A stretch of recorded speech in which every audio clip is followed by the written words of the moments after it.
And now to Venezuela, where President Nicolas Maduro said his government warned Washington about plans by a local extremist terrorist group to place an explosive device at the U.S. Embassy in Caracas. In a televised address, the president announced that his security forces prevented what he described as a false flag operation aimed at planting explosives at the U.S. Embassy. This is a typical false flag operation, we could call it. A typical provocation operation to then create a scandal and use the communication power through networks and media to blame the Bolivarian government and start an escalation of confrontation where nobody's going to ask how it was done, who did it, where nobody's going to listen to anyone, but instead they're going to hear the rattling of machine guns and missiles. So it was a provocation action. He added that the operation was intended to escalate tensions between Venezuela and the U.S., but President Maduro stated that two sources, one domestic and one international, had informed the government of the possible attack by what he referred to as extremist sectors of the local Venezuelan right. Now it's been confirmed, and as soon as I personally was able to verify that in the information we had there was a credible and very destructive threat by the terrorist group that was taking care of this type of thing, I ordered Comrade Jorge Rodriguez to communicate through all channels with the United States government. He did it immediately.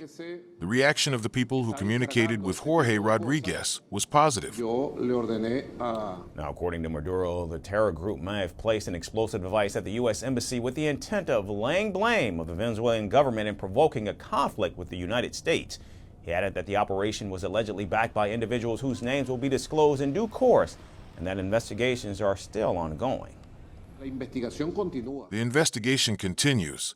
I can say that this afternoon, Dr. Jorge Rodriguez, head of peace dialogues for Venezuela, officially informed the United States government of those responsible for preparing this terrorist attack and where those responsible are located.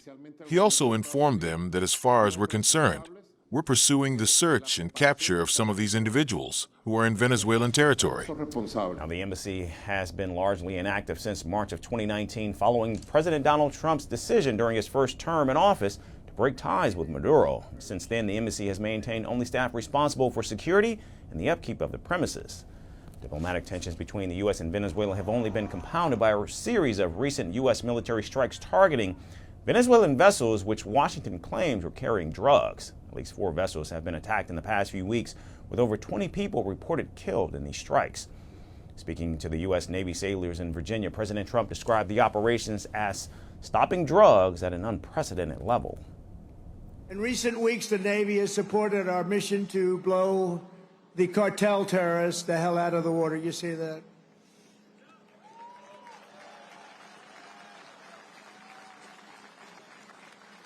And you know, there are no boats in the water anymore. You can't find any. We're having a hard time finding them. But you know, it's a pretty tough thing we've been doing, but you have to think of it this way. Every one of those boats is responsible for the death of 25,000 American people and the destruction of families.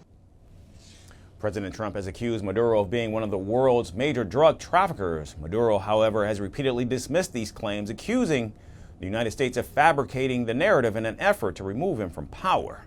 The news of an alleged plan to attack U.S. Embassy in Caracas comes as a report indicated that President Trump has called off diplomatic outreach to Venezuela. The report stated that the U.S. president has instructed his special envoy Richard Grenell to cease negotiations with Maduro's government. Now, amid these tensions, hundreds of Venezuelans marched in Caracas on Monday demanding respect for the country's sovereignty and peace. Political and social groups organized a demonstration displaying banners rejecting foreign interference and showing support for President Maduro.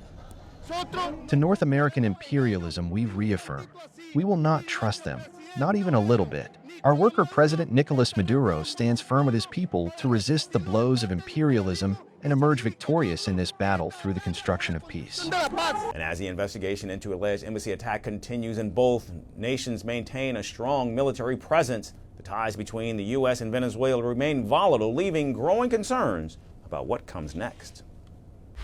Want the facts? The latest developments? News that gets straight to the point. Well, we've got all 3 just for you. This is Firstpost Live, a brand new show, your window into what really matters. Don't miss it.